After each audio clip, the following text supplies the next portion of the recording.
Aussi vrai qu'un homme qui ne lit pas se condamne à être le brouillon de lui-même, aussi vrai que le rap hardcore est l'ambassadeur de la médiocrité autodestructrice, ma bouche sera la bouche des malheurs qui n'ont pas de bouche. Ma voix, la liberté de celles qui s'affaissent au cachot du désespoir. Et, ce faisant, je me questionnerai en moi-même, en demandant surtout à mon corps et à mon âme de ne pas se croiser les bras comme des spectateurs stériles. Car la vie n'est pas un spectacle. Car un océan de malheur n'est pas un proscénium. Car un homme qui crie n'est pas un ours qui danse. Comment ne pas introduire cet nouvel épisode de la librairie africaine sans mettre en avant l'œuvre que nous allons étudier, un extrait notamment, celle d'Aimé Césaire, un monument panthéonisé que l'on ne présente plus, mais qu'on va prendre le soin aujourd'hui de vous livrer, sous forme de mise en bouche bien évidemment. Nous n'avons aucunement la prétention d'explorer l'entièreté de son œuvre. La librairie africaine, c'est votre rendez-vous qui a pour mot d'ordre la lecture, mais pas la lecture pour se dorer la pilule au bord de la plage. Non, la lecture pour agir, la lecture pour s'émanciper, la lecture en un mot pour devenir libre. Lisons ou mourons. Et nous avons la chance d'avoir pour partenaire principal la librairie, la maison d'édition historique Présence africaine, et à travers laquelle vous pouvez bénéficier d'un code promo. Vous vous rendez sur place, vous récupérez des pépites intellectuelles ou même sur Internet en évoquant le code promo librairie africaine et vous bénéficierez de 5% de réduction. C'est aussi ça la librairie africaine, un écosystème que l'on met en place au service des nôtres, pour les nôtres, mais surtout pour notre émancipation. Sur la thématique d'aujourd'hui, comme de coutume, je suis entouré d'une Dream Team. Marie Fidèle, sois la bienvenue. Hello, merci de m'accueillir, ravie d'être là pour cette émission. Merci à toi d'être présente. Mac Randy. Bonjour Herman, bonjour à tous les passionnés de lecture et à tous les assoiffés du savoir. Et enfin, Beko, frère que je ne présente plus mais que j'aime toujours présenter. Herman, merci pour cette présentation. Simple, concis, allons à l'essentiel. Alors, Aimé Césaire, comment est-il rentré dans vos vies respectives? Qui veut se lancer? Très simplement, moi, à l'école, je précise en Afrique centrale, je l'apprends donc en apprenant le courant de la négritude, aux côtés de Birago Diop, de Rabé Mandjara, ainsi que les autres. Donc je le découvre, et sans aller en profondeur, parce que ça reste tout de même un apprentissage scolaire, sans forcément lire les ouvrages non plus, parce que l'enseignement y étant particulier. Mais au moins ça plante une graine en moi et ça suscite une curiosité qui viendra beaucoup plus tard, lorsque je serai beaucoup plus engagé, beaucoup plus conscient, et je m'intéresserai finalement à son ouvrage un peu plus tard. Très bien, merci.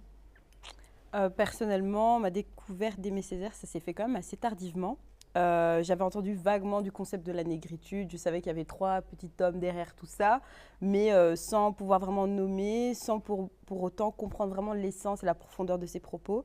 Je pense que après, lorsque j'ai grandi, ça a été un endroit où pour la première fois j'avais quelque chose à revendiquer par rapport à ma condition, par rapport à la condition de ma communauté. Je me dis, tiens, un homme qui a réussi à avoir un certain degré de respectabilité dans le monde blanc, un homme noir intellectuel qui est quand même un peu loué par l'Académie française. Et donc, c'est ça qui m'a un peu, qui a vraiment tourné ma curiosité vers lui. Très bien, je te remercie. Moi, j'ai rencontré Césaire à l'adolescence. Je suis rentré par le discours sur le colonialisme, et ça a été un coup de foudre. Ça a été un coup de foudre immédiat entre sa plume, son écriture, son engagement et son amour pour le peuple noir.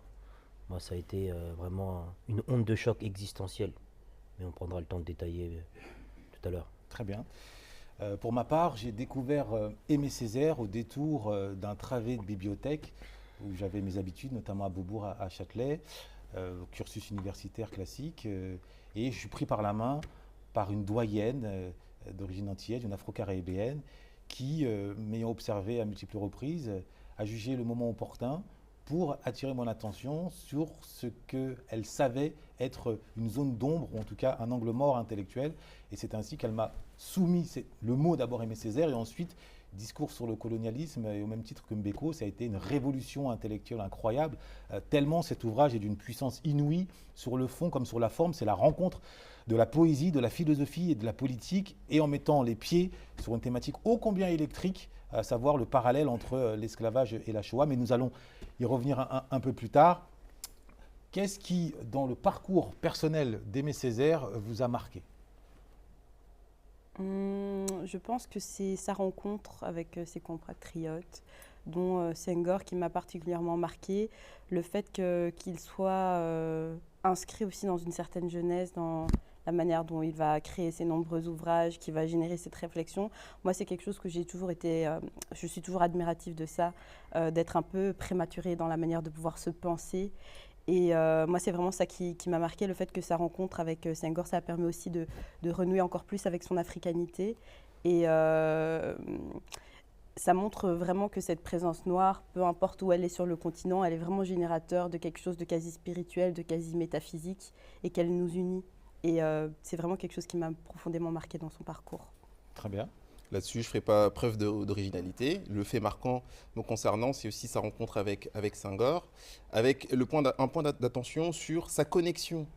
La connexion que ça lui permet d'avoir directement, immédiatement, alors qu'on pourrait penser qu'étant antillais, il peut avoir un détachement avec l'Afrique. Pourtant, il s'est directement, immédiatement connecté, aussi bien sur le plan identitaire que sur le plan scientifique avec Senghor. Et dont la fameuse anecdote de la rencontre dans les couloirs de Louis le Grand, où il le traite de bisu, etc. Et il en fait finalement son compagnon sur de nombreuses années.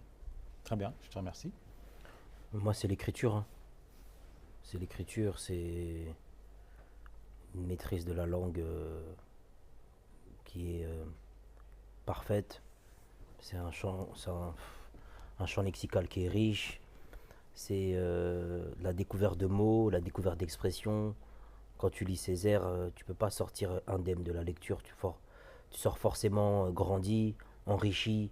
C'est une lecture qui va à chaque fois te challenger intellectuellement, qui va te challenger sur le terrain lexical, sur le terrain des expressions de la langue de Molière. Et Césaire, il est vraiment très, très, très, très fort là-dessus. Et pour le coup, moi, c'est une source d'inspiration quotidienne. Ok. Moi, je dois dire que ce qui m'a marqué dans son parcours personnel, c'est son moment étudiant où il a traversé un désert économique. C'était un bohème. Il n'avait pas les moyens, au point que pendant les vacances, il ne parvenait pas à trouver les fonds pour rentrer sur sa terre natale.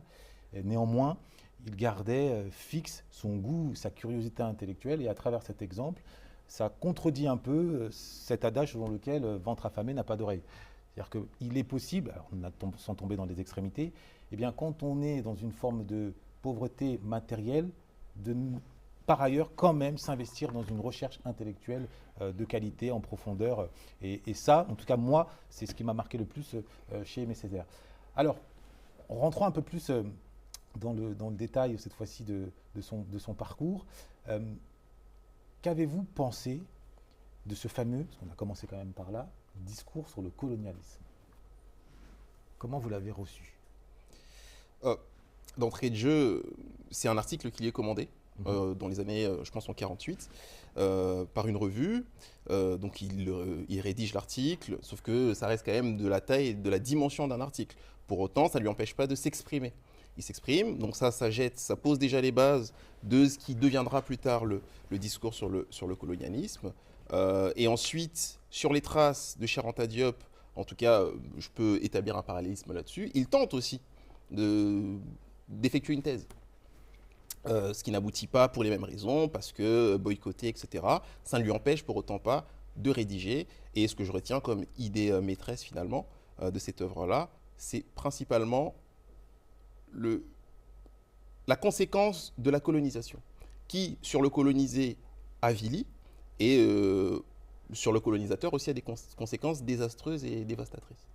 Donc il y a ces deux éléments, alors néfastes sur l'un et sur l'autre. Très bien.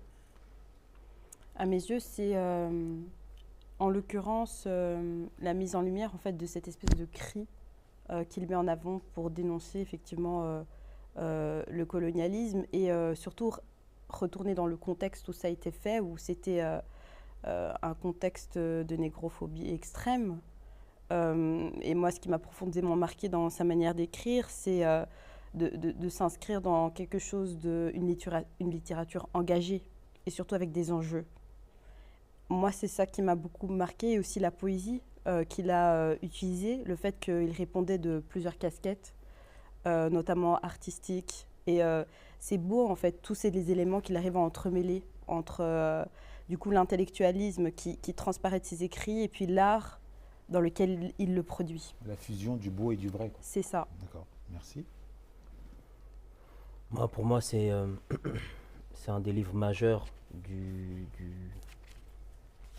XXe siècle, hein, en termes de précision, en termes d'empathie, en termes de violence, en termes de mise à nu des rapports de force et de démonstration par des exemples concrets d'exactions, de crimes qui ont été commis, de génocides, de crimes contre l'humanité. Moi, j'ai rarement lu un ouvrage aussi précis, pointilleux, aussi complet en termes d'illustration. Et pour moi, c'est le mariage absolu, c'est la quintessence de ce que fait un homme noir ou une femme noire quand il a son paroxysme, quand il a son top potentiel. Parce qu'il y a le fond et la forme. C'est pas juste il s'est contenté de dire oui, il y a eu des actes horribles. C'est que de cette horreur, il en a fait un chef-d'œuvre et il a réussi à narrer, à raconter nos souffrances, nos douleurs, nos cris, nos pleurs et rendre hommage à nos aïeux de manière sublime. Et ça, c'est quelque chose que moi, c'est quelque chose qui m'émeut, qui me perturbe. C'est un peu pour ceux qui connaissent la référence à Picasso, le Guernica littéraire. C'est qu'il a magnifié l'horreur pour mieux la faire éclater au grand jour.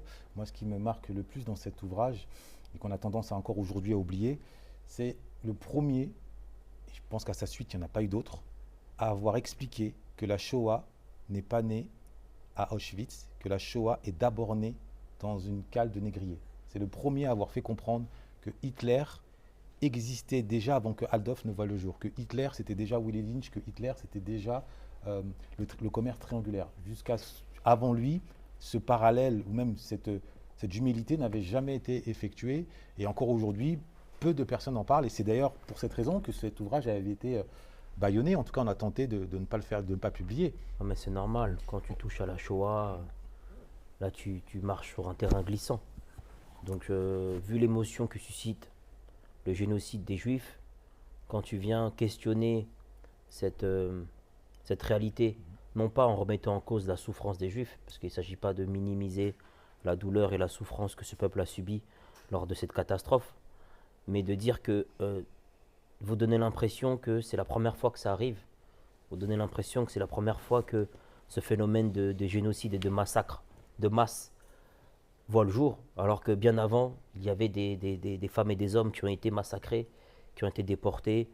On pense aux Amérindiens, on pense aux Aborigènes, on pense aux Noirs qui ont été déportés, que ce soit du côté des Amériques, du côté du monde arabique. Et Césaire, ce qu'il a voulu dire, c'est en réalité, ne concentrez pas les malheurs du monde autour de la Shoah, n'en faites pas le commencement et la fin des crimes contre l'humanité, mais faites-en un chapitre parmi d'autres. Et c'est remettre en perspective et remettre de la profondeur au niveau des crimes contre l'humanité qui jalonnent l'histoire du monde, et de faire en sorte qu'il n'y ait pas de hiérarchisation, qu'il n'y en ait pas un qui soit au-dessus et que les autres soit n'aient pas existé ou soit au contraire n'aient pas de valeur. Ouais, soit minimisé, quoi. Mais après, il avait l'habilité intellectuelle pour le faire. Ouais.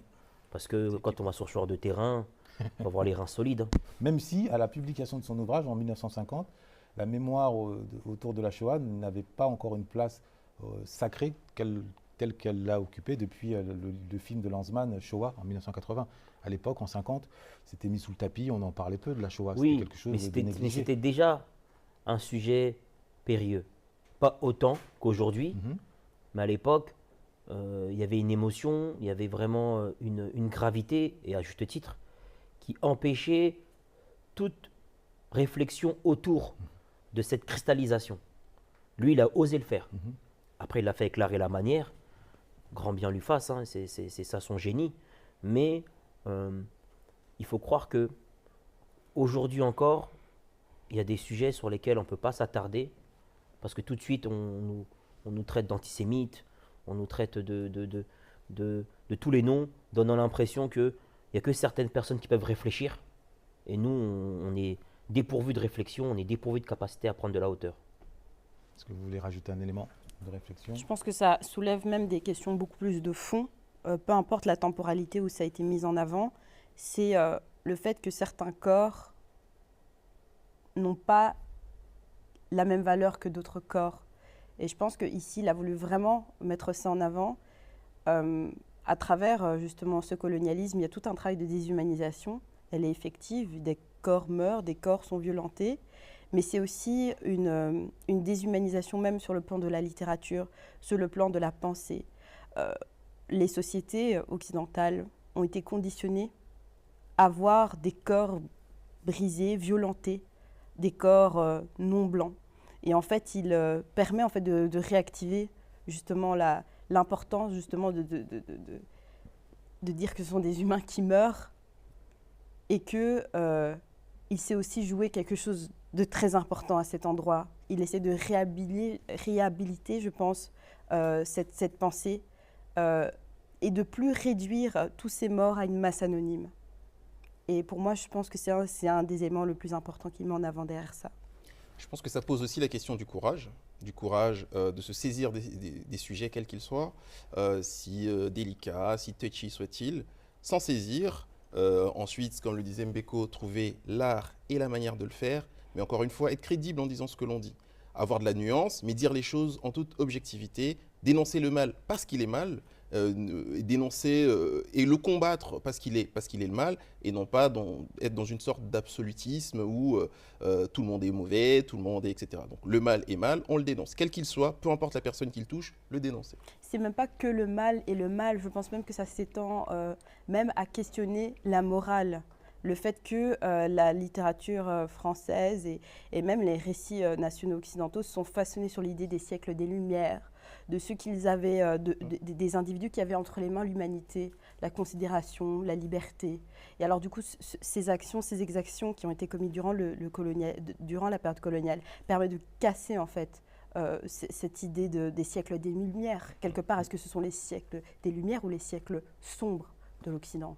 Et en fait, il vient titiller, il vient questionner le fameux siècle des Lumières, le pays des droits de l'homme, etc. Mais regardez ce que vous avez fait, regardez de quelle manière vous avez agi par le passé et dans le passé. Ben, disons que, avant de passer à la question autour de la négritude, le génie, à mon sens, d'Aimé Césaire sur le terrain intellectuel, c'est que précisément, il a fait un pas de côté sur la dimension moralisatrice, dénoncer le mal, pour plutôt mettre le doigt sur l'idée de cohérence ou d'incohérence. Vous ne pouvez pas d'un côté vanter un certain nombre de principes et de l'autre côté agir à l'encontre de ces principes. Et il leur a mis ça sous la table, ne serait-ce qu'avec les premières phrases. Dès les premières phrases, cette incohérence est apparue. Une civilisation qui s'avère incapable de résoudre les problèmes que suscite son fonctionnement est une civilisation décadente. Une civilisation qui choisit de fermer les yeux à ses problèmes les plus cruciaux est une civilisation atteinte. Et enfin, une civilisation qui ruse, et c'est là l'incohérence, avec ses principes, est une civilisation moribonde. Donc là-dessus, il a, à mon sens, fait un tour de force en mettant davantage l'accent sur l'incohérence rationnelle, et ça revient à ce que tu dis, à faire comprendre que finalement l'espace de la lumière était peut-être aussi un espace de l'obscurité. Et maintenant, on va faire, si possible, un pas de côté et s'attarder sur le premier élan qui l'a fait connaître à l'échelle de la communauté, voire à l'échelle du monde, l'élan de la négritude, et autour de cette question de l'identité. Que pensez-vous de son engagement auprès de Senghor et auprès de Gontran Damas? Quel regard portez-vous dessus? J'estime qu'il part déjà de loin, il part de son enfance. Un des faits notables, notamment lorsqu'il arrive, il arrive dans l'Hexagone, pour ne pas dire en métropole. Lorsqu'il intègre la revue des étudiants martiniquais, déjà il en prend la tête et ensuite il le rebaptise. Il la rebaptise en revue des étudiants noirs. Donc il casse la frontière anti-Afrique. Voilà. Donc à partir de ce moment-là, il élargit finalement et il considère tous les noirs, tous ses semblables. non pas uniquement les Martiniquais, mais il globalise. Déjà, ça, c'est un fait notable, Oui. à verser à son crédit. Une fois qu'on a dit ça, le positionnement par rapport à la négritude, c'est qu'il pose le vrai problème de la personne qui est discriminée du fait de, au-delà de son origine, mais son appartenance à l'Afrique, bien sûr, mais surtout de sa couleur de peau, tout simplement. Et donc, il lance le débat, il se saisit des sujets, et il y a des... Je pense qu'on développera plus tard. Mais en tout cas, il réussit à réunir aussi bien des écrivains, des auteurs, des penseurs et des artistes engagés issus. On a Rabé Mandjara que j'ai cité, qui vient de Madagascar par exemple, Birago Diop qui vient d'Afrique. Donc tous ces gens-là autour d'un idéal commun et d'une lutte qui jusqu'aujourd'hui encore nous porte et nous fait ouvrir des portes. Sur la négritude.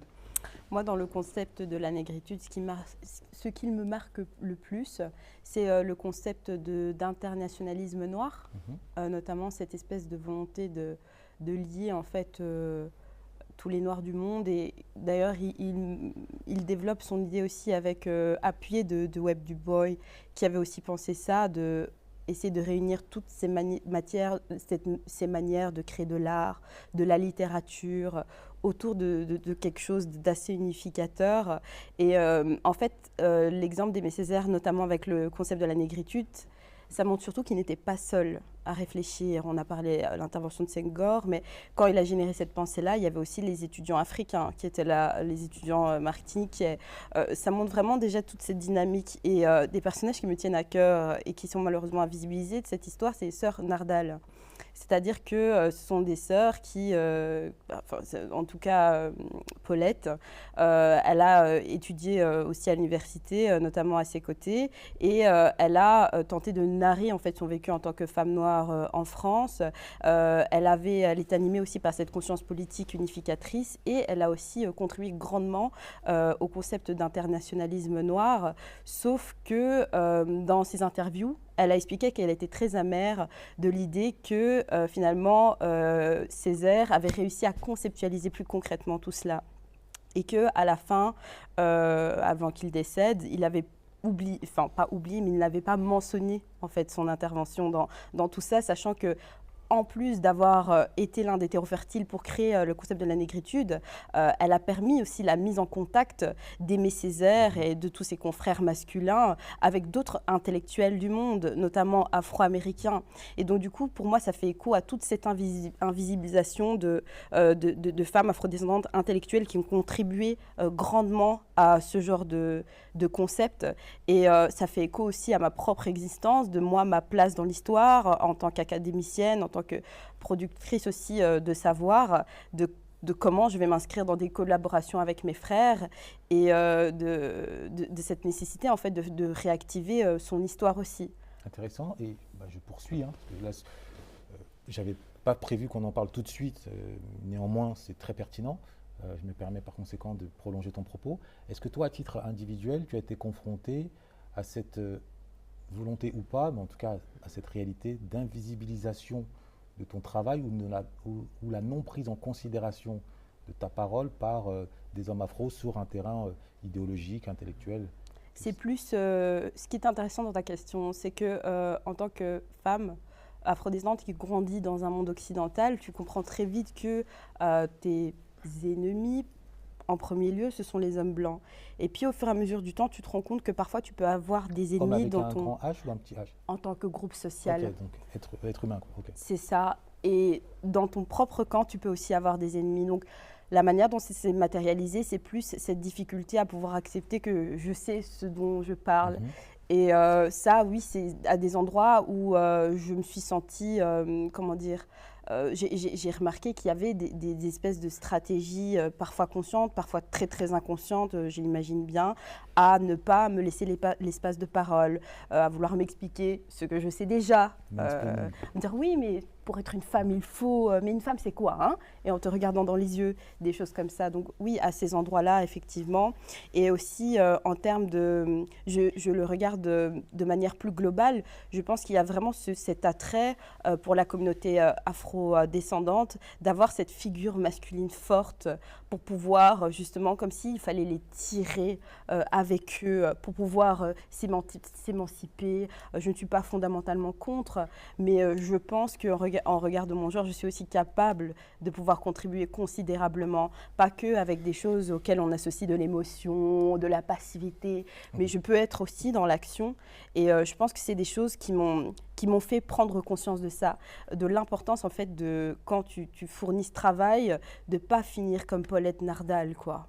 Oh, quelle chute incroyable. De ne pas finir comme Paulette Nardal. Est-ce que quelqu'un voulait rajouter un élément sur l'invisibilisation des femmes afro dans les mouvements, plus largement, c'est la thématique? Alors mon avis là-dessus, c'est que c'est symptomatique d'une époque que nous ne vivons plus, heureusement, fort heureusement. Les femmes sont en mesure aujourd'hui, et bien sûr, je le décris, hein, je le décris, et je n'y suis pas favorable. Maintenant, c'est réservé à une époque où voilà, la masculinité doublée du patriarcat était très présent.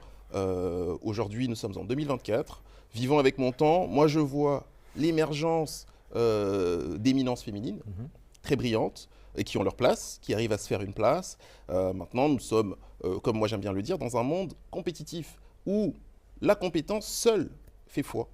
Et donc sur le terrain de la compétence, rivalisons, essayons de nous émuler, nous challenger et produire du résultat de qualité, un travail de qualité, une action qualitative et qui soit objectivement observable par tous. D'accord, donc émulation et non pas combat. Parce qu'on a parlé d'ennemis tout à l'heure, en interne. Il peut y avoir, on peut observer des inimitiés, néanmoins, tout dépend de l'objectif qu'on se fixe et de qui on décide de percevoir comme un ennemi. Moi, une personne qui me combat m'a désigné, moi, comme ennemi.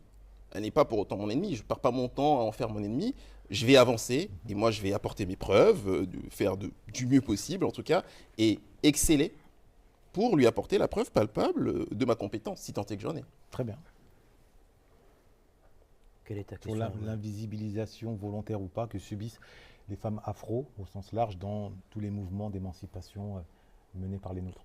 À l'époque ou aujourd'hui? Les deux, que ce soit à l'époque, là en l'occurrence elle a souligné Paulette Nardal, mais également et surtout même aujourd'hui. À l'époque, Marie-Fidèle, elle a tout dit. C'était un contexte de domination à la fois du groupe occidental et à la fois au sein du groupe dominé afro, entre des hommes et des femmes qui malheureusement pour elle étaient dominés par les hommes qui étaient mis sur le devant de la scène.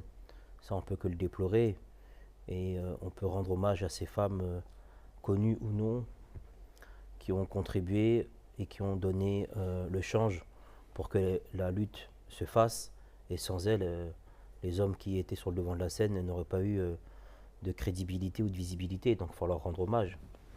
Maintenant, en ce qui concerne les contemporains, moi je parle à titre personnel et professionnel, je ne regarde pas le sexe.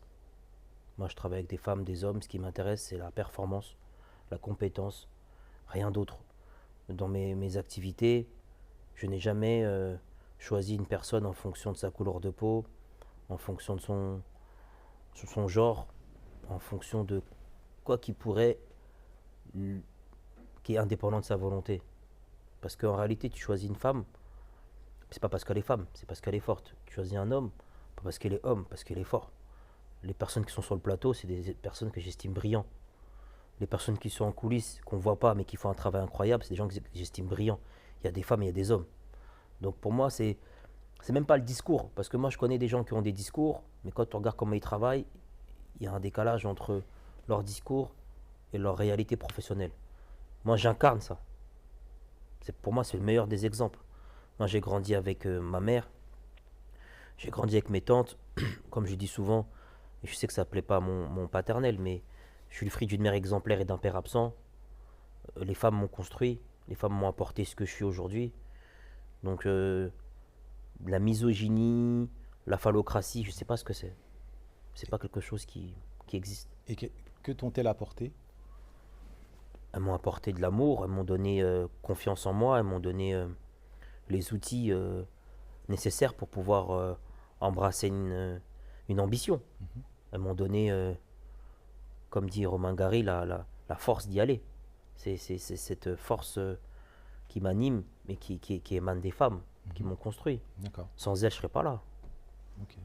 Alors je reformule ma question. Sur quel plan ou quel élément penses-tu avoir manqué justement par l'absence de père? Que des femmes, malgré toute leur bonne volonté, n'auraient pas pu, enfin n'ont pas pu, avec du recul et la connaissance que tu as sur le genre humain aujourd'hui, t'apporter? Moi, j'ai pas de carence, hein, dans le sens où j'avais des frustrations parce que j'avais pas les objets matériels que je voulais. Mais c'était pas des carences affectives. D'accord. Sur le terrain affectif, sur le terrain du cadre, sur le terrain des valeurs et des principes, ma mère, mes tantes, elles ont fait le boulot, hein. Moi, là-dessus, je ne vais pas faire le miskin, mais j'ai rien à dire, moi, là-dessus. Et sur le terrain psychologique, Sur le terrain psychologique, vous avez des choses à rajouter? j'ai rien à La dire. place, Mais le c'est rôle- sa vie, comment je peux... Non, je ne parle pas de son cas propre, je dis de façon plus globale. Parce qu'il y a un grand débat autour des rôles des hommes, des femmes, des pères, des mères. Certains estiment que la matrice de la mère célibataire occasionne, surtout chez les garçons, beaucoup de carences et ça conduit à beaucoup de déviance. C'est pas tant les carences que le cadre qui fait défaut.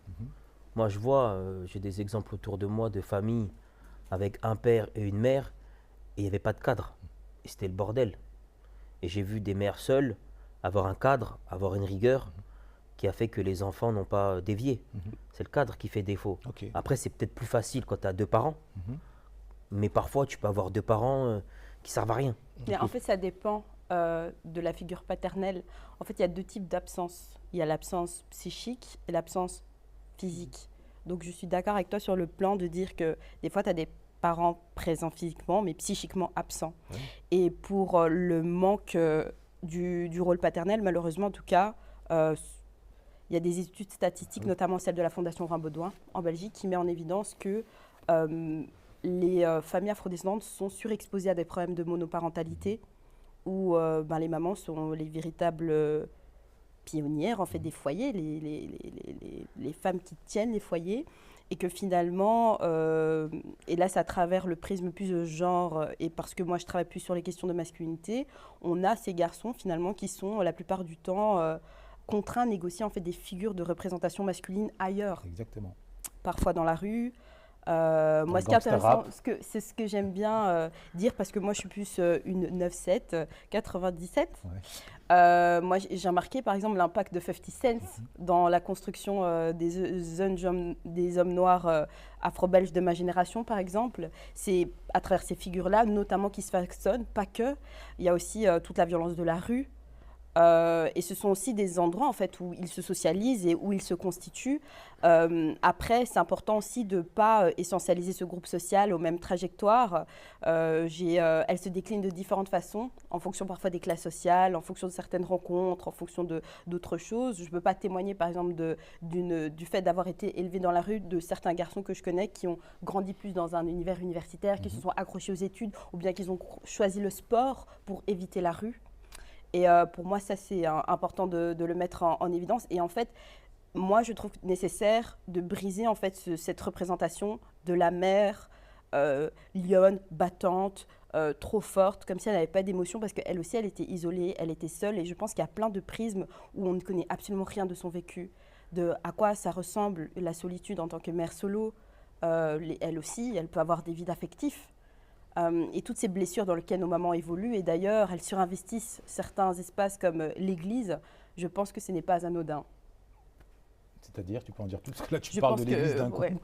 Mais je pense que C'est un sujet l'Église, majeur. je pense que l'Église, Ouais. pour les mamans, en tout cas, moi, je me réfère plus à un contexte afro-belge, c'est vraiment un lieu de réparation pour les mères, un lieu de dépôt, et c'est un endroit où, justement, elles peuvent avoir accès à de l'amour qui est offert par Dieu, Jésus. Et je pense que quelque part, c'est quelque chose qui vient aussi réparer et qui contribue en fait à la dynamique familiale. D'accord. Alors, même si c'est un thème qu'on abordera à d'autres occasions, qu'on traitera notamment de la figure de Bell Hooks, j'aimerais revenir rapidement sur la négritude, mais sur la double dimension identitaire. D'abord sur la question de la fraternisation entre justement la communauté afro-caribéenne, donc antillaise, et la communauté, on va dire, africaine, telle que l'a initiée Senghor, Césaire et d'autres à leur suite. Estimez-vous qu'aujourd'hui, on est avancé ou alors stagné, ou voire même finalement que c'était une illusion et qu'on est retombé dans des replis identitaires. Non, il y a un progrès. Il y a un progrès indiscutable. Tu regardes aujourd'hui, il y a de plus en plus d'Antillais qui revendiquent leur africanité, que ce soit des femmes ou des hommes. Tu as de plus en plus d'Antillais qui travaillent avec des Africains. Tu as de plus en plus d'Antillais qui voyagent en Afrique. Donc il y a un progrès qui est indiscutable, que ce soit au travers de l'art, de la culture, au travers des médias. On a de plus en plus de combinaisons, Afrique-Antilles, Antilles-Afrique. Il y a de plus en plus d'artistes antillais qui font des tournées en Afrique et des artistes africains qui vont jouer aussi aux Antilles. Donc non, la connexion, elle est là. Elle se fait de plus en plus visible. Et il y a de plus en plus de femmes et d'hommes des Antilles qui assument fièrement leur africanité, qui s'intéressent à leurs origines, qui font des tests ADN, qui vont en pèlerinage au Sénégal, qui vont en pèlerinage au Bénin. Donc moi j'ai vécu 6 mois en Martinique. Donc je parle en connaissance de cause. Et j'ai été reçu avec beaucoup de respect, de considération. Et j'ai vu des femmes et des hommes qui sont éveillés, qui sont conscients de leur histoire, qui sont conscients de leur héritage et qui le vivent pleinement, avec fierté, qui le vivent avec une certaine splendeur. D'accord. Après, il y a toujours à côté Ah oui. j'allais dire les mots me manquent. macaques. On va dire je suis violent. Non, mais après, on va me prendre encore à partie, on va dire t'es violent, tu manques d'empathie à l'endroit des médiocres, mais il y a encore des nains, il y a encore des femmes et des hommes qui veulent pas entendre parler de l'Afrique, il y a encore des femmes et des hommes qui s'insurgent quand on les renvoie à leur africanité. Ça existe, mais j'ai même pas envie de leur faire de la pub à ces gens-là. Alors J'ai même pas essayons envie de... justement de creuser sur ce Je vais me terrain-là. concentrer sur les femmes et les hommes qui sont de bonne volonté. Non, mais justement sur ce terrain-là, est-ce que tu estimes que en tant qu'Africain, alors je généralise un peu évidemment, on fait tout en termes de soft power pour montrer une image séduisante de nous-mêmes, attirante. Parce que souvent, ce qui collait, c'est surtout Fanon qui l'a évoqué, dans l'imaginaire des Antillais, c'était une image barbare, sauvage de l'Africain. Est-ce que nous, à notre échelle, selon vous, vous estimez, que ce soit en Belgique, en France ou sur les réseaux sociaux, qu'on affiche une image positive, attirante de notre africanité? Oui Moi, et je non. pense qu'il y a un tournant. Je me permets. Ouais. Je sais que ça va déplaire à certains, mais je pense que le mouvement Black Lives Matter a fortement contribué en 2020 parce que c'est l'une des premières fois dans cette temporalité, on va dire, que un cas de racisme a pris une dynamique mondiale. C'est-à-dire que ça c'est malheureusement il y a eu la mort de George Floyd. Eh ben, il y a eu plein de manifestations qui se sont mises en place dans plein de pays pour dénoncer une série de choses, un peu mélangées parfois. Parler de colonialisme, de racisme. En fait, on dirait que sa mort, c'était le moment où il fallait parler de ça. Et moi, ça fait longtemps que je suis investie sur ces questions. Ça date pas de 2020, même de 2015, 2016. Et en fait, j'ai vu plein de gens mais ne jamais être préoccupés par cette question. Moi, personnellement, en investissant la question raciale ou de racisme ou de colonialisme, j'étais vue comme une marginale, une passionnée, une folle, ou bien quelqu'un d'énervé, ou la militante, alors que j'avais vraiment ma casquette académique. Et je pense vraiment que 2020, ça signait vraiment un tournant où il y a des personnes justement qui ne s'en préoccupaient pas, qui ont commencé justement à s'éveiller par rapport à leur conscience noire, sans pour autant forcément avoir les grands outils pour dire ouais, c'est lié au colonialisme, il y a un système, une structure sociale. Et je pense Aimé Césaire, Fanon, ce sont les premiers auteurs en fait qui pop-up quand tu fais des investigations sur ces questions-là. Et je pense que pour relier à la question des Antilles et l'Afrique, je pense que ce mouvement de Back to Black, que j'aime bien nommer comme ça a vraiment eu une dynamique un peu vraiment mondiale. Alors je me suis peut-être mal exprimé. Là, je Moi, parlais plutôt je du vais répondre. désir. Moi, je vais te répondre, moi. En fait, sur la désirabilité, il y a 2 réalités. Il y a comment les Occidentaux parlent de nous. De manière caricaturale, de manière bestiale, de manière physique et de manière rabaissante. Ouais. Et c'est ce que les Antillais avaient de nous. Parce qu'ils avaient le monopole de la narration. Que ce soit dans les livres scolaires, que ce soit dans les médias mainstream, c'est les Occidentaux qui racontaient les Africains. Maintenant, avec Internet et avec la littérature, c'est les Africains qui se racontent. Comme nous, là, nous nous racontons. C'est-à-dire, nous avons créé un espace où nous nous retrouvons, où nous parlons de nous, de façon élogieuse et de façon valorisée. Ce qui fait que on crée du désir, on crée de l'envie. Et là, c'est plus facile pour les Antillais de s'assimiler à nous, dans la mesure où, vu que le récit, nous le maîtrisons, et que nous mettons en avant nos qualités, nous mettons en avant nos beautés, nos forces, nécessairement, ils veulent s'assimiler à nous.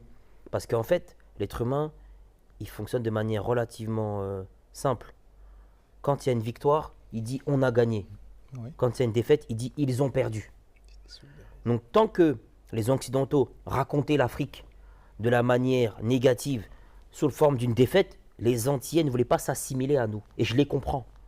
Maintenant que nous reprenons notre histoire et que nous racontons nos victoires et nous avons un esprit critique sur nos défaites, à ce moment-là, c'est plus simple pour eux de s'assimiler à ce que nous sommes.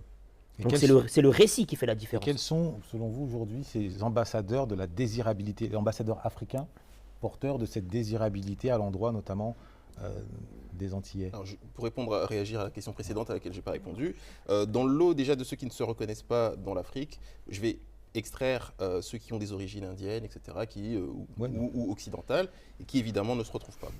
Je tiens quand même à le préciser. Une fois qu'on a dit ça, on voit aussi le cas des personnes qui se retrouvent une identité commune avec les Africains du fait de la langue.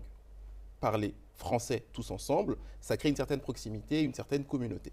Cela étant dit, l'identité primaire, à savoir l'origine, à savoir le lien avec l'Afrique, l'afrodescendance, etc., c'est une question d'image, comme le dit Mbeko. Maintenant, le travail qui est à effectuer par nous-mêmes, par les nôtres, et c'est là que je réponds à ta question de l'instant, c'est qu'à travers des initiatives comme celle-ci, à travers des figures qui incarnent la réussite, mais la réussite redéfinie, telle que je l'ai dit, que nous allons, non pas à travers le divertissement, la danse, etc., des choses nécessaires, néanmoins périphériques, mais plutôt des réussites littéraires, culturelles, économiques, des réels et véritables modèles. Je pense que de cette manière-là, nous allons rappeler aux nôtres qui ne se reconnaissent plus dans l'identité commune qu'ils appartiennent à cette communauté et qu'ils sont toujours les bienvenus.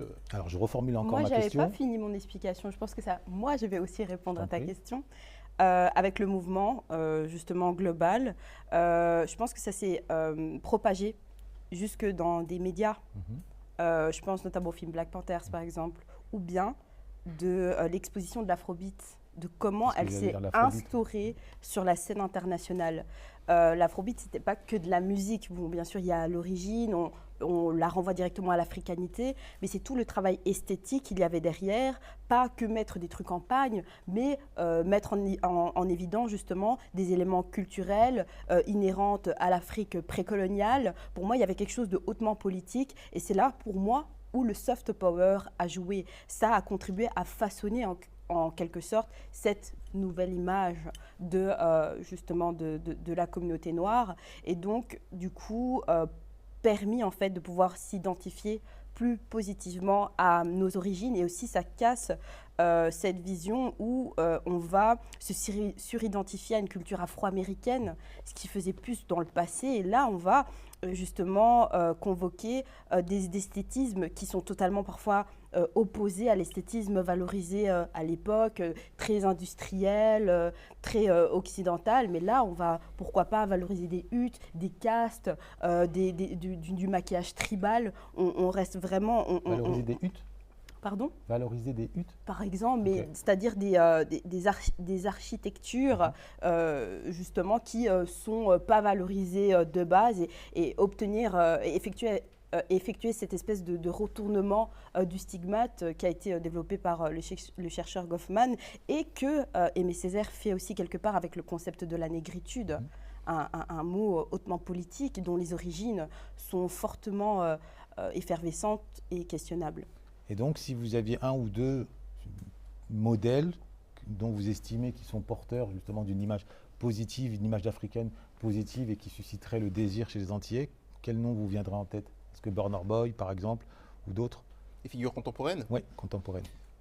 Contemporaines, moi j'irais plutôt sur le terrain, littéraire, et universitaire. Je pourrais prendre quelqu'un comme le docteur Denis Mukwege, par exemple, qui incarne la réussite universitaire et ensuite professionnelle, parce qu'il est médecin. Il a été primé lauréat du prix Nobel de la paix en 2018. Bon, c'est un autre sujet, mais voilà, pour moi, c'est l'une des figures notamment dans lesquelles on pourrait s'identifier contemporain. Nous Oui, mais en dehors de nous. Pourquoi parler des autres? On parle de nous. En dehors de nous. Mais moi, j'ai pas d'autre exemple que de dire nous. Ok. Ce qu'on fait aujourd'hui, c'est qu'on est dans l'héritage de Césaire. C'est-à-dire qu'on travaille à valoriser les Antilles, à valoriser la richesse de ces territoires d'outre-mer. On va parler de la Nouvelle-Calédonie après parce que c'est en lien. Mais ce que nous faisons à travers de cette émission, c'est promouvoir l'excellence, qu'elle soit sur le territoire hexagonal, qu'elle soit sur le continent, qu'elle soit sur les territoires d'outre-mer. Dès qu'on a des femmes et des hommes afro qui font de l'excellent boulot, on les valorise et on contribue à créer ce rapprochement entre les Antilles, entre la diaspora, entre le continent, entre l'Occident. Donc ce travail d'amour, de retrouvailles entre des amants qui sont disputés et qui vont se retrouver dans un bel hôtel, on y contribue. Ok. Je vous pose la question dans le sens où c'est pas si évident que ça sur la place publique, en tout cas dans l'espace francophone, de trouver des ponts culturels. J'ai en tête le crachat honteux que Francky Vincent a adressé à Aya Nakamura. Mais ça, c'est un fait isolé. Fait isolé, il y a celui-ci. J'ai en tête aussi le clash, je ne vais pas dire dans le prolongement, entre Kalash toujours et Aya Nakamura. Non, mais ça, donc c'est pour ça que je pose la question. Selon vous, ça c'est des faits isolés. Là, tu prends des faits isolés, mais qui ne sont pas représentatifs de la mouvance. Regarde le nombre d'Antillais qui vont dans les pays africains. C'est ça qui m'intéresse. C'est pas 2-3 faits divers de 2 artistes qui se clashent sur Twitter. Moi, je pense que ça dépend le prisme. C'est À pas partir de quel représentatif. prisme c'est dit, il y a certaines sensibilités peut-être qui peuvent un peu plus t'échapper, mais personnellement, Aya Nakamura qui se fait lyncher par la place publique, et lorsque on s'intéresse à ses détracteurs, on se rend compte que la majorité sont des hommes blancs ou bien des hommes noirs de la communauté noire. Moi, ça me pousse à me questionner justement sur les problématiques internes après la dispute entre Kalash et Aya Nakamura parce qu'elle n'a pas voulu faire un son. Ça, je trouve que ce pas, comme tu dis, ce sont des anecdotes. C'est même pas au niveau. Pour moi, ça ne m'intéresse pas. Ah oui. Mais par contre, ce genre d'anecdote, en tout cas, moi personnellement, ça fait écho à mon vécu aussi. Donc, par rapport à ce qu'elle vit, je m'identifie aussi. Alors, derrière la dimension... La question, c'était Attends, je précise au niveau des Antilles. Je précise, voilà, un élément quand même qui a son importance.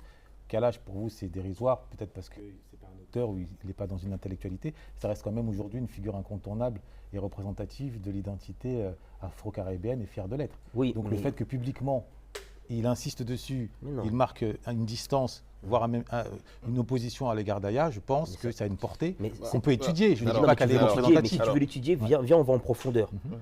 Prends en compte le nombre d'Antillais aujourd'hui qui partent en Afrique. Tu le compares il y a 15 ans, 20 ans, 30 ans en arrière. C'est ça qui m'intéresse. Ce n'est pas un artiste qui s'embrouille avec un autre artiste. Ça, c'est de l'émotion. Toi qui, à chaque fois, dénonces l'émotion, t'en fais.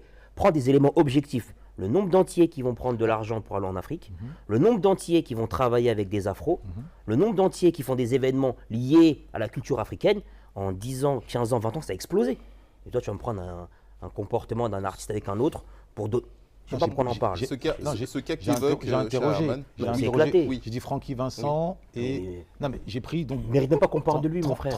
Transgénérationnel. Mais non. C'est une thématique quand même qui est centrale. Mais il ne représente rien, Francky Vincent. Non mais les symboles... Francky Vincent, c'est le Johnny Hallyday local. Mais arrête. Qu'on le veuille ou non, c'est le Johnny Hallyday. De la communauté. Tu donnes du crédit, mais arrête. Non mais vous connaissez l'histoire des Antilles? Mais non. Attendez. Est-ce que vous connaissez l'histoire des Antilles? Ce que je veux dire sur le sujet, est-ce que vous connaissez l'histoire musicale? Ma question c'est, est-ce que vous connaissez l'histoire musicale des Antilles et la place que Francky Vincent a occupée dans l'imaginaire antillais en France ou pas? Il n'est pas dans mon registre. Il n'est pas dans mon registre. En revanche, il a introduit Kassav.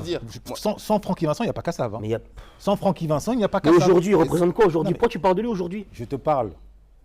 J'ai pris des exemples pour évoquer une question soulevée par Fanon, reprise par Césaire, notamment sur la fraternisation ou pas entre l'identité ou le sentiment d'appartenance antillais et le sentiment d'appartenance africain. Une question. J'ai évoqué un exemple, oui. Une question. Est-ce que lorsque Aya Nakamura est attaquée, elle est attaquée parce qu'étant africaine Ouais. par un Antillais, Mhm. elle est critiquée sur quel aspect exactement? Est-ce que c'est sur sa compétence? Est-ce que c'est sur sa compétence qui peut être remise en question par n'importe qui? Compétence musicale. Mais non, c'était ouais. un désaccord Qui peut pour être sortir un discuté. morceau. Là, Donc on ça n'a parle rien de- à voir. Là, on parle de ça trucs n'a qui n'ont rien à voir. On avec baisse le niveau, là. plan. C'est un Franck- désaccord sur la sortie d'un morceau. Non, Francky Vincent, c'était pas un désaccord sur la. Non, je te parle d'Aya Nakamura. C'est un désaccord sur la sortie d'un morceau. C'est quoi le rapport avec l'Afrique En des fait, moi, je Antilles? crois que je comprends ce que tu veux dire. C'est le fait de, quand il y a une problématique mais entre c'est deux des faux. personnes. Attends, laisse-moi terminer, s'il te plaît.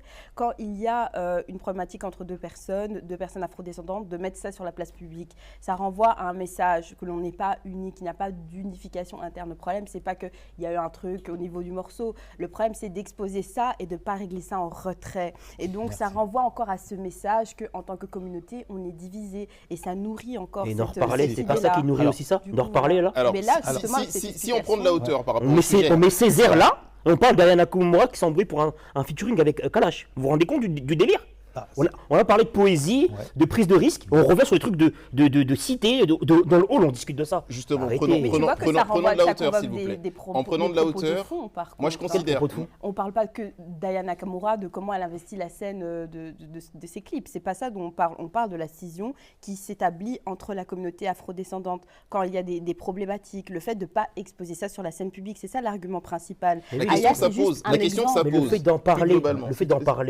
le fait qu'on cite ces gens, on entretient encore ce commérage qu'on dénonce. Non, Le c'est l'esprit de division qu'on évoque. Et l'esprit de division, même si on veut être dans une posture unificatrice, elle existe toujours. C'est juste ça qu'on dit. Ok, conteste ok, pas moi, l'esprit pour Ah de ben, moi, c'est juste ce excusez-moi. dont on parle. La question que ça pose plus Ouais. globalement, c'est est-ce que une œuvre ou un travail produit par un membre de la communauté peut être critiquable, objectivement? Parce que Pour là, moi, c'est oui, ça la question que ça Pour moi, pose. ça tient de l'évidence. Au-delà de là, tous oui. les aspects, parce qu'on peut dire oui, c'est une femme, oui, c'est une noire, etc. Et on peut choisir de se victimiser, effectivement. Mais je pense que de manière plus globale, en prenant un peu plus de hauteur, on peut juste se demander si, puisque Marie, tu parles de critiquer sur la place publique, donc d'étaler nos différences, d'étaler nos divergences, la question qu'on pose, c'est celle de savoir, est-ce que nous avons le droit, objectivement, publiquement, de dire, lui, il n'est pas compétent, lui ou elle n'est pas qualifié? Est-ce que tu penses que c'est possible? Ah, on me pose la Je question pense- à moi. oui, non, je pense que c'est une Enfin, je évidence. vous- je Non, la je pense pose à que tous. ça tient de l'évidence. Oui, tu peux, mais Parce c'est que, devant. parce que justement, Oui. ça risquerait de renvoyer l'image qu'on est en train de se démonter publiquement. Alors qu'en réalité, je pense qu'au contraire, pour nous stimuler et pour nous élever, nous devons être en mesure de nous critiquer. Non, mais ça, nous sommes tous d'accord, à mon avis, mais tu fais bien de poser quand même la question. Je vais faire une transition sans transition pour venir sur la question de l'identité, sur laquelle d'ailleurs Aimé Césaire a été pris à partie, a été bousculé dans son rôle de député où il a signé la départementalisation. Concrètement, au vu de l'actualité liée à la Nouvelle-Calédonie notamment, ou au traitement que subissent les Antillais en matière de négligence ou une forme d'abandon, estimez-vous aujourd'hui qu'il soit légitime et objectif de se dire pleinement, entièrement afro et entièrement français? Ou alors on est entièrement à part? Non, mais ça veut dire que là, tu poses la question de l'indépendance. Mhm. Césaire, il l'a abordé à plusieurs reprises. Une indépendance, ça se prépare. Ça se prépare au niveau des esprits, au niveau des compétences, au niveau des diplômes, au niveau de l'académie, au niveau de l'université. Césaire, il n'était pas contre l'indépendance, mais il estimait que son peuple n'était pas encore prêt. Donc c'est pour ça qu'il a parlé d'étapes. La départementalisation était une étape. Après, il y a l'autonomie, après, il y a l'indépendance. Donc ça se fait progressivement. Il n'allait pas jeter son peuple du jour au lendemain dans des situations avec des compétences qui sont absentes, avec des femmes et des hommes qui ne sont pas prêts à endosser des responsabilités. Donc c'est pour ça qu'il n'était pas pour l'indépendance. Pas parce qu'il n'était pas indépendantiste, mais parce qu'il savait très bien que la population, qui pour beaucoup n'avait pas accès à l'eau, n'avait pas accès à l'école, il faut comprendre que quand il prend devient maire de Martinique, il a des problèmes de base à régler. Basique, ouais. Mhm. Tu ne peux pas parler d'indépendance à des gens qui pour le coup, n'ont pas accès aux services publics, aux services de base. Il faut voir les logements de fortune. Donc, ça s'est fait dans son esprit, sur un terrain qui reposait sur des échéances. Et tant que ces échéances n'étaient pas atteintes, tu ne pouvais pas envisager l'indépendance. Frérot, j'ai une question. est-ce que tu estimes que le maintien du statut de colonisation leur assure un confort et leur assure des infrastructures tant qu'ils seront présents, ils construiront, ils bâtiront, ils prépareront l'infrastructure pour le peuple colonisé. Ah, moi, je pense que tu peux être colonisé aujourd'hui et dire que dans 10 ans, tu ne le seras plus. Ça te laisse 10 ans pour organiser ta décolonisation, planifier ta sortie. C'est pas grave d'être colonisé. Le plus grave, c'est de l'accepter et de ne pas vouloir sortir de cette colonisation. Le problème, c'est pas d'être colonisé. C'est comme quand tu n'as pas d'argent. Pas grave, tu es pauvre, ça arrive. Qu'est-ce que tu fais pour que dans 3 ans, 5 ans, 6 ans, tu ne sois plus pauvre? Qu'est-ce que tu mets en place? Et c'est ce que Césaire avait prévu. C'est pour ça que c'est un génie. Il savait très bien qu'aujourd'hui, au moment où lui, il avait accès au savoir, il avait accès à des ressources intellectuelles, matérielles assez importantes, l'écrasante majorité des Antillais n'avaient pas accès à ce qu'il avait accès. Et quand tu dis qu'il avait prévu, sur quel élément factuel t'appuies-tu Mais pour estimer qu'il a... à plusieurs interviews, où il disait que la départementalisation était une étape et qu'on ne pouvait pas parler d'indépendance sans avoir de formation, de préparation et de logique collective mise en place. C'est pas que en fait, tout est lié à un processus. Celui qui pense que c'est une émotion, une envie qui dirige des milliers de personnes, il n'a rien compris à la politique. Alors, ça s'écrit dans un temps, moyen terme à long terme. Ce que je trouve intéressant dans ton propos, je rebondis, c'est que tu présentes les avantages matériels de la colonisation, mais je sais que tu as bien conscience qu'il y a aussi des conséquences désastreuses. Donc la colonisation, c'est pas juste j'arrive, je vous construis des routes, je vous construis des écoles, etc. C'est qu'en parallèle, en étant colonisé, on est déjà colonisé mentalement. Et ensuite, il y a des conséquences. La colonisation, Césaire le dit, est aussi appuyée sur le racisme. Enfin, le racisme vient justifier la colonisation. Pour pouvoir coloniser un peuple, il faut lui démontrer qu'il est inférieur mentalement, intellectuellement, psychologiquement. Donc, ok. Et donc faire moi, naître un complexe de dépendance. Exactement. Et donc moi je suis surpris que nous pensions au maintien et pas immédiatement à un détachement, à une rupture absolue. Mais non, mais après, tu peux Attends, vouloir peut-être une... que... Marie-Fidèle Ok. Non, mais tu peux vouloir une rupture absolue. Grand bien te fasse. Mais entre la matérialisation de cette rupture absolue et le fait que tu as besoin de préparer des femmes et des hommes qui ont eu pendant des décennies une vision d'eux-mêmes et une vision du rapport de force qui leur est défavorable, tu ne peux pas du jour au lendemain mettre en place une rupture totale sur le terrain de la colonisation chez des individus. C'est pas possible. Toute étude te montre que des habitudes, elles se déconstruisent. Il faut un certain nombre de temps pour que les habitudes se déconstruisent. Tu ne peux pas, avec toute la bonne volonté du monde, du jour au lendemain, demander aux gens de faire comme si ils n'étaient pas aliénés, comme s'ils n'étaient pas dominés, et ne pas leur donner les outils d'émancipation. Le fait d'être dans une radicalité, tu les prives des outils d'émancipation. Or, quand tu es dans une temporalité beaucoup plus importante, que tu mets des échéances, tu dis dans 5 ans, dans 10 ans, nous sortons de telle monnaie, nous sortons de tel espace économique, nous sortons de tel ou tel endroit, tu prépares ta communauté à se structurer, à se former, à se discipliner et à préparer la sortie en bonne et due forme. Et ça évite des catastrophes comme on a pu en voir. Et pendant ce temps-là, le colonisateur, il t'observe, il te laisse te préparer, préparer ta sortie, etc. Et je Oui, mais précise- pendant attendez, ce temps, toi, excusez-moi. tu luttes. Excusez-moi, C'est je lutte. souligne un point.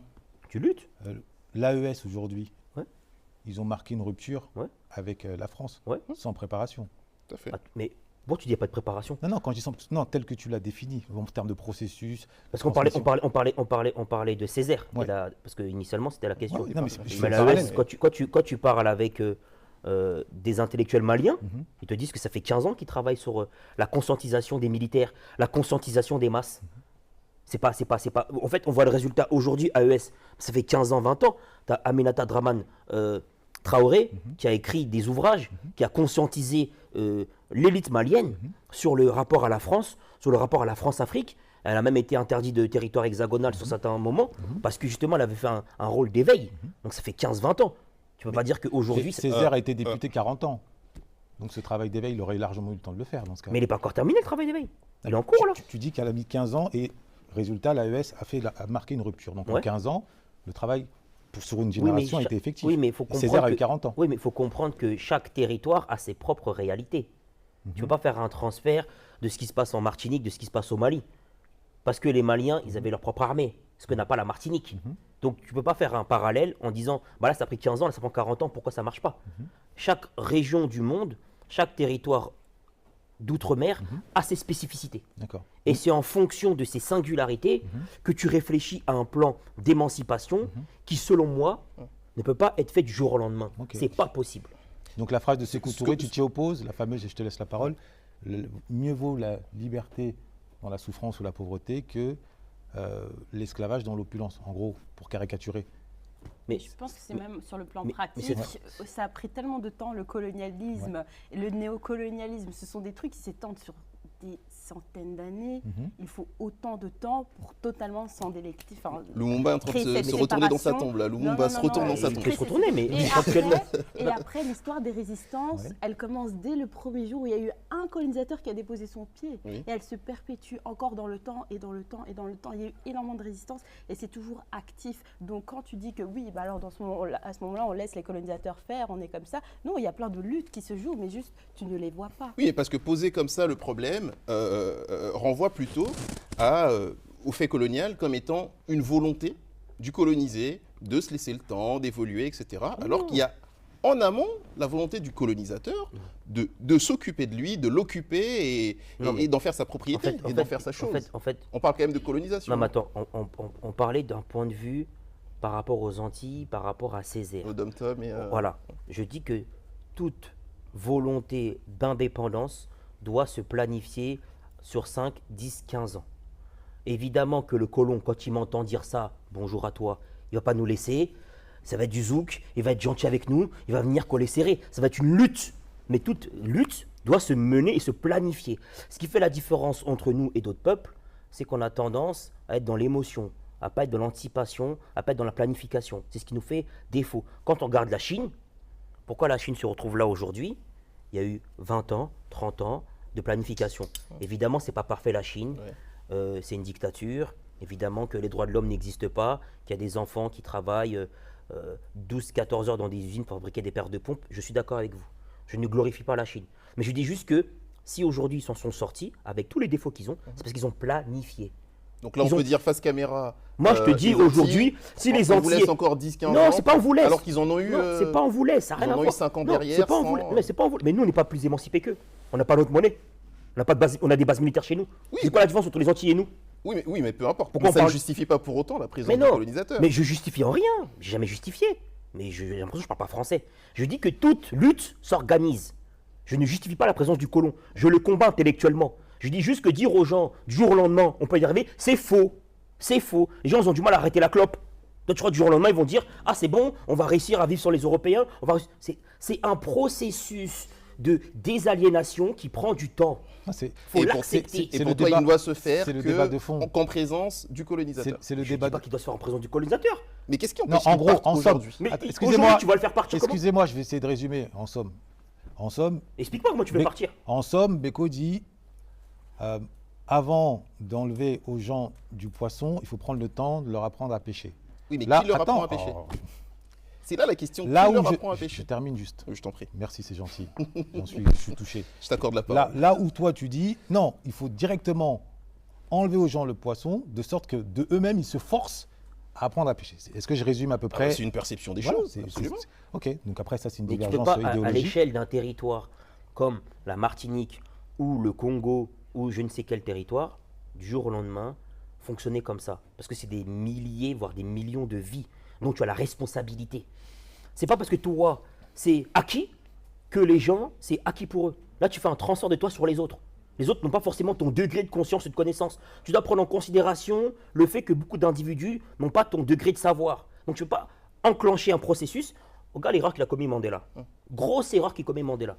Il fait 27 ans de placard. Là on touche à un des modèles. Non, il fait. Non, mes frères, tout le monde a fait des erreurs. C'est pas grave, tu peux être un modèle à faire des erreurs. Mandela fait 27 ans de placard. Quand il sort, ce que je dis est vérifiable, quand il sort, par loyauté avec ses compagnons d'infortune, avec qui il était incarcéré pendant des décennies, il les nomme à des postes clés. Bah, figurez-vous que ces gens ne sont pas compétents. C'est pas parce que ton mec il était loyal, c'est pas parce que tu as confiance en lui, c'est pas parce que vous étiez en détention avec la gamelle que vous partagez ensemble, que vous avez esquivé des coups de couteau, qu'il est capable d'être ministre. Parce que la compétence, c'est du temps. Putain, on est d'accord. C'est pas l'envie. C'est pas sur des déclarations comme ça sur un canapé. Je vais être ministre des armées ou ministre des finances. C'est une science que tu dois avoir. Et c'est le temps qui permet de l'acquérir. Donc quand je dis aux nôtres, laissons-nous 5 ans, 10 ans, 15 ans, c'est parce que la plupart ne sont pas prêts, ne sont pas compétents. Mais c'est là où je te dis, Césaire a eu 40 ans et a-t-il initié factuellement, en créant des universités, des écoles, des bibliothèques, ce processus intellectuel? Mais bien sûr qu'il a créé. Ok, c'était Moi la aussi, question. Je trouve que la préparation mentale, je pense qu'on surcote la guerre. Ok. Je trouve que la guerre, c'est surcoté Ok. par rapport aux solutions qu'on devrait apporter à la communauté afro. Je pense surtout qu'il y a un haut degré d'aliénation qui est inhérente à nous. On a tous ce degré-là. D'ailleurs, moi, je parlais juste du fait qu'on est plus aliéné, parfois moins aliéné d'ailleurs sur certains points et sur d'autres. Et la priorité, c'est se décoloniser. Le cerveau donne à un fou une calache, il va faire n'importe quoi, encore une fois. Et donc, pour moi, c'est vraiment important de mettre en priorité la déconstruction mentale pour pouvoir développer des stratégies concrètes, pour pouvoir mettre en place ces fameuses structures, pour pouvoir rejeter justement le monde occidental, pour pouvoir vraiment se libérer sur tous les plans. Arrêter pour arrêter, faire partir pour faire partir, pour après que ton pays il bascule encore plus dans la précarité qu'il n'est déjà, je ne suis pas sûre que ce soit si intéressant. Non, c'est un Même débat. si sur le plan symbolique, c'est très important, c'est très honorable et très louable. Mais je pense vraiment à cet endroit-là, il faut réfléchir à long terme. Et Tant j'insiste, bien même de comment ça transparaît Mais pour quand les tu fais autres. preuve 10 d'honnêteté, secondes. tu prends la phrase de Sékou Touré, tu peux la redire s'il te plaît? mieux vaut la liberté dans la pauvreté que l'esclavage dans la richesse. Ok, maintenant les pays africains, ils ont pris leur indépendance. Ok, très bien. Ah, Attends, mais ils ont pris leur indépendance. Là-dessus. c'est pour c'est ça que c'est discutable. intéressant. C'est pour ça que c'est intéressant. Ouais. C'est-à-dire qu'à un moment On ne leur a pas donné, laissé. c'est pour ça qu'à un moment donné, faut s'interroger sur. Ils ont réclamé leur indépendance. Mais en réalité, ils sont dominés sur le terrain militaire. Ils sont dominés sur le terrain structurel avec des institutions comme l'Union africaine qui est pilotée par l'Union européenne. Ils sont dominés sur le terrain monétaire, puisque leur monnaie, ce n'est pas eux qui s'en occupent.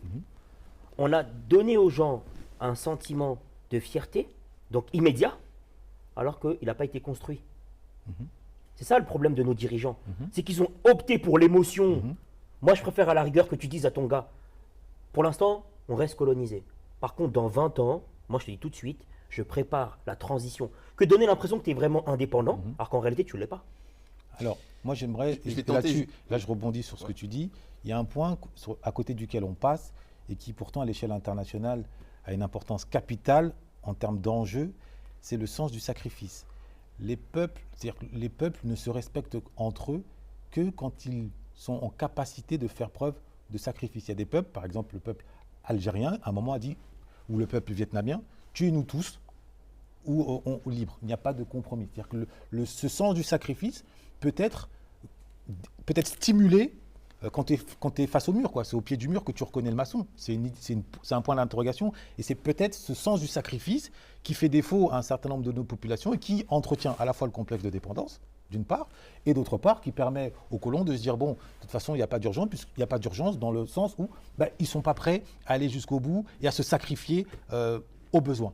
Non, parce que tu regardes, il y a eu des répressions sanglantes. Ouais. En Martinique, en Guadeloupe, dans les territoires africains, il y a eu des répressions sanglantes parce que, en réalité, les initiatives de prendre le pouvoir n'étaient pas structurées.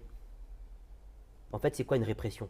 C'est une tentative de libération Ouais. qui, malheureusement, n'était pas suffisamment préparée et structurée. Pourquoi les Haïtiens ils réussissent en 1804? Pas parce que les Haïtiens ils sont plus intelligents que les Congolais, plus intelligents que les Maliens. Ils étaient mieux préparés, frère.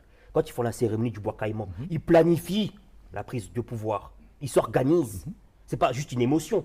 C'est pas juste ils ont bu du sang. Ouais. C'est pas comme ça. Ah ouais. Il y a une réflexion. Il y a tout un tas d'auteurs qui t'expliquent comment ils ont planifié le fait de battre l'armée napoléonienne. Donc en réalité, c'est Ouais. pas le problème des sacrifiés.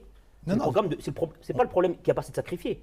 C'est pas ce que j'ai C'est le dit. problème de l'impréparation. Non, ça, là-dessus, C'est je te- l'impréparation qui nous fait je défaut. partage ton point de vue, mais j'ajoute un autre point.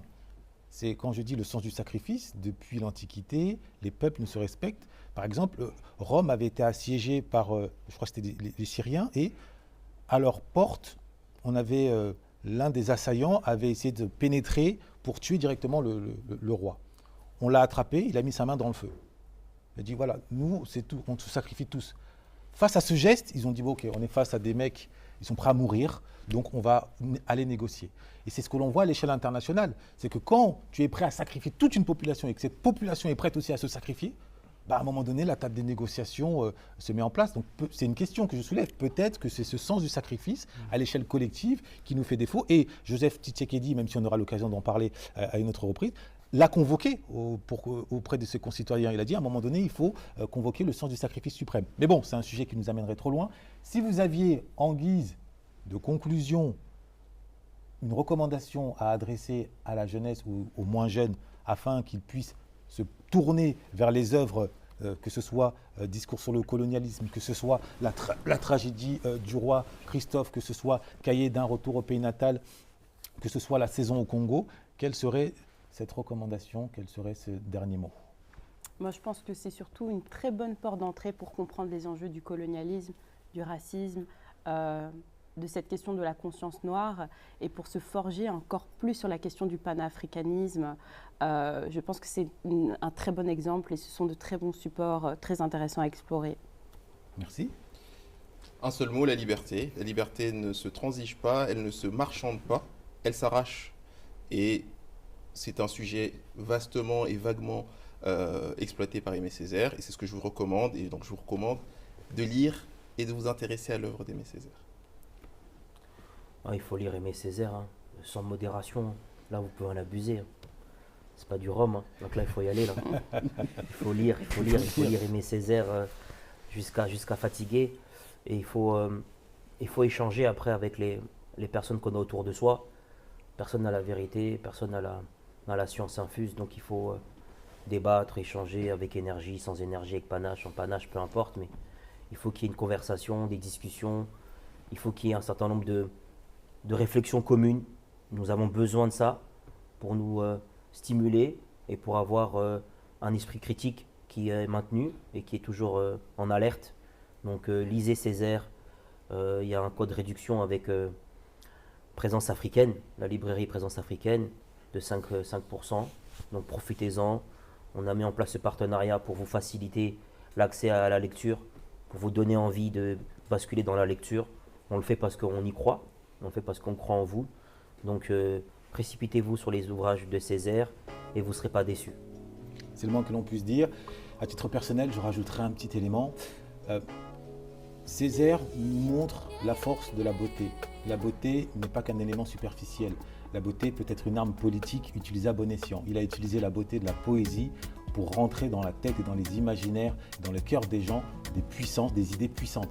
Il s'est fait dénicher par André Breton grâce à la beauté de son texte alors qu'il était en Martinique. Donc c'est dire à quel point, grâce à Aimé Césaire, quand vous rentrez dans Aimé Césaire, vous pouvez, par la beauté, comprendre que vous pouvez aller à la conquête du monde. Donc lisez Césaire, adoptez cette beauté intellectuelle, si possible vestimentaire, et aucune barrière ne se dressera contre vous, bien au contraire, elle se transformera en tapis rouge. C'est la librairie africaine, votre nouveau rendez-vous qui vous incite à prendre votre destin en main par les mots, par la lecture, par la concertation réfléchie. Il ne s'agit pas des opinions en point de barre, non. Il s'agit des opinions réfléchies, appuyées sur des références, sur de la précision, sur le sens de l'écoute constructive, sur la critique encore plus constructive, dans l'optique de s'émanciper, d'accéder à une véritable liberté. Il n'y a pas de véritable liberté sans lecture. Raison pour laquelle le mot d'ordre de ce rendez-vous, de cette mission, c'est « lisons ou mourons ». Tenez-vous le pour dit. À très bientôt.